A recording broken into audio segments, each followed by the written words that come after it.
दोस्तों आज हम आपको एक सच्ची कहानी बताएंगे। जैसे कि सन 2005 में एक बहुत ही बड़ी पॉपुलर हॉलीवुड फिल्म रिलीज हुई। इस फिल्म का नेम था एक्सोर्सिज्म ऑफ एमिली रोज। फिल्में वैसे तो हॉलीवुड में बहुत बनी, लेकिन इस फिल्म के बारे में एक बड़ी खास बात तो ये थी कि इस फिल्म के पोस्टर पर देखिए क्या लिखा था, यानी कि एक सच्ची घटना पर आधारित थी। ये आधारित थी एनालिस वेशेल की कहानी पर। दुनिया के इतिहास में एक्सोर्सिज्म की लड़की थी जिसका जन्म सन 1952 में वेस्ट जर्मनी में हुआ।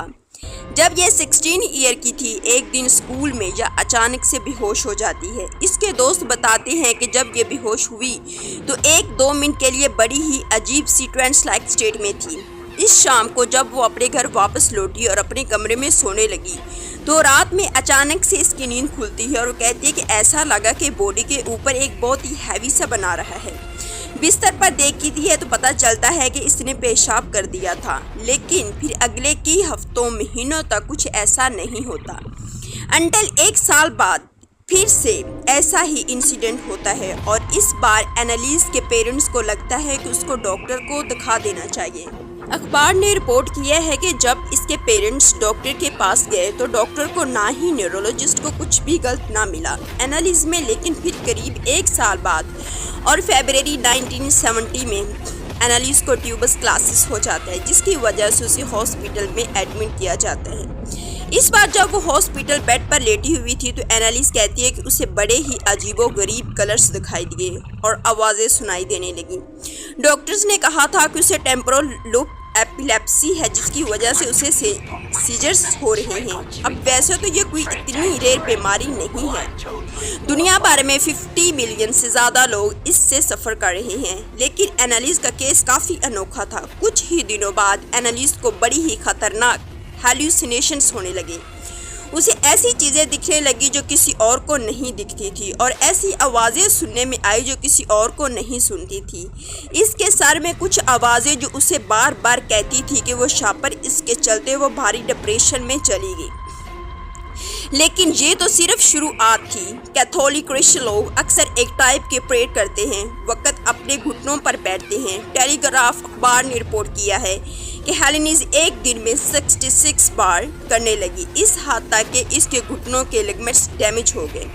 फिर एक बार वो एक टेबल के नीचे जाकर छुप गई और लगातार 2 दिन तक कुत्तों की तरह भौंकने लगी। एक बार इसने एक मकड़ी को खा लिया, एक बार एक कोयले के टुकड़े को खा लिया और एक बार तो चिड़िया को भी खा गई। इसके पेरेंट्स को समझ नहीं आ रहा था कि ये हो क्या रहा है। डॉक्टर से कोई जवाब नहीं मिला तो वो बिशप के पास गए और उसे सारा माजरा बताया। वो एनालिस के ऊपर एक एक्सोर्सिज्म करने लगा। एक्सोर्सिज्म का मतलब किसी के शरीर के अंदर से किसी की शैतान की आत्मा को बाहर निकालना था। इंडियन न्यूज़ एजेंसीज ने इस बात को रिलीज़ किया कि उसके जिस्म में, उसके शरीर में 6 शैतान छुपे थे। जर्मन तानाशाह एडोल्फ हिटलर, रोमन एम्पायर न्यूरोजोडास जो कि जीसस के एक डिसिपल थे जिन्होंने जीसस को धोखा दिया था। चौथा गेन एडम के बेटे जिन्होंने अपने भाई हेबल को मार दिया था। 5वां लूसीफर जो कि मेन शैतान होता है क्रिश्चियन थियोलॉजी में, और छठा था वॉलंटाइन फलशमान 1500 की सदी में रहने वाला एक जर्मन कैथोलिक प्रेस्ट जिसे चर्च से बाहर निकाल दिया गया था। इसकी शराब की हैबिट को देखकर और एक मर्डर के चार्जेस की बेसिस के ऊपर शेल जैसे जैसे एक्सोर्सिज्म किया जाता था, इसके अंदर के शैतानों ने बोलना शुरू कर दिया। इसकी असली ऑडियो क्लिप भी हमारे पास मौजूद है जब ये एक्सोर्सिज्म किया जा रहा था, अभी ऑनलाइन अवेलेबल है। दुनिया के इतिहास में एक बहुत ही अजीबोगरीब केस, लेकिन ये इकलौता केस नहीं है। 10 years ago एक अमेरिकन आदमी अपने होटल के कमरे में बेहोश पाया गया। जब उसे हॉस्पिटल ले जाया गया और इसका होश वापस आया तो इसने अचानक से स्वीडिश भाषा बोलनी शुरू कर दी। जब इसका आईडी कार्ड चेक किया गया और अदर डॉक्यूमेंट्स देखे गए तो पता चला कि इस आदमी का नाम था, वो कहता है कि मेरा नाम था यूहान। एक सर मैंने कहा कि एक अमेरिकन आदमी बेहोशी के बाद अचानक से कैसे स्वीडिश भाषा बोल सकता है। एनालिस मिशेल के केस में ये शैतान की आवाज़ें अपने मुंह से निकालने लगी। ये सही है कि इसके अंदर कोई शैतान की आत्मा घुस गई थी। आइए समझते हैं इसको। दोस्तों हम इसको एक साइंटिफिक पर्सपेक्टिव से समझने की कोशिश करते हैं। कैसे वो अपने मुंह से कैसी कैसी आवाज़ें, ध्वनि आवाज़ें निकालने लगी। तो डेमन एक पोजीशन हिंदी में कहा जाए तो किसी भूत प्रेत का आपके शरीर के ऊपर कब्जा कर लेना, ये सब के पीछे असली कारण होता है। मल्टीपल पर्सनैलिटी डिसऑर्डर का नाम दिया जा सकता है इसको। दोस्तों आपने सुना होगा, अगर नहीं सुना तो शायद आपने फिल्म में देखा ही होगा, जिसमें उसे दिखाया गया है कि अपरिचित कॉलिंग कॉक फाइट क्लब या साइको, जैसा कि ये नाम कहता है कि इसका मतलब है कि किसी एक इंसान के अंदर मल्टीपल पर्सनैलिटीज़ हो सकती हैं। लेकिन ये कैसे हो सकता है, उसे समझने के लिए हमें इसका नाम इस्तेमाल बंद करना होगा, क्योंकि अब उसे मेंटल कंडीशन को एक नया नाम दिया गया है, DID डिसएसोसिएटिव आइडेंटिटी डिसऑर्डर।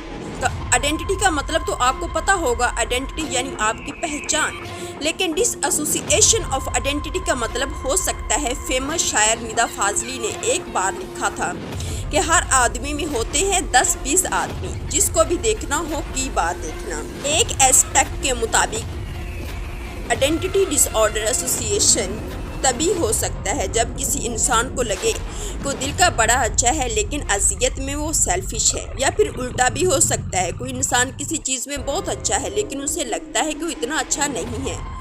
तो नंबर 1 आप वो इंसान जो अक्सरियत में हो। नंबर 2 वो इंसान जो आपको लगता है कि आपको ये होगी है, आपकी सेल्फ इमेज। नंबर 3 तो कॉन्सेप्ट ऑफ आइडियल सेल्फ, वो इंसान जो आप बनना चाहते हैं। दोस्तों हमारी पहचान और हमारा माइंड बहुत ही कॉम्प्लेक्स चीज़ है।